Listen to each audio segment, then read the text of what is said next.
So question number 1 says that two particles of masses 1.8 kg and 1.2 kg are connected by a light inextensible string that passes over a fixed smooth pulley. The particles hang vertically. The system is released from rest. Find the magnitude of the acceleration of the particles and find the tension in the string. So we will need to make a diagram. So they're saying that there is a pulley. So let's assume this is the top of the pulley, and then these are the strings attached to it.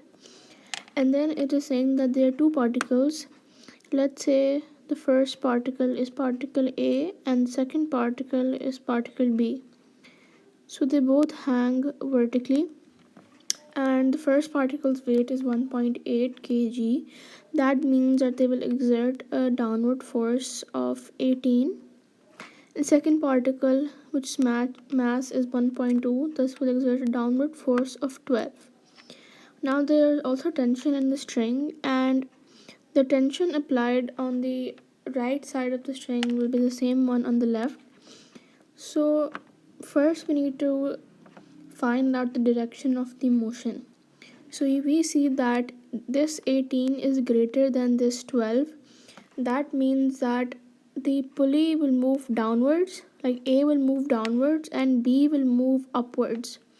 In that case, the tension with the string will try to move A upwards, and the tension in particle B will actually act as a forward force driving it upwards.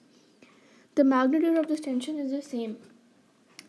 So in order to find the acceleration and tension, we will use the forces formula, which is that forward force minus resistive force is equals to the mass multiplied by the acceleration. So we will look at it in terms of the individual particles. So for particle 1, which is particle A, the forward force is the weight, which is 18, but the resistive force is the tension in the string. So you will write that as T. Then mass is 1.8 and then acceleration is missing.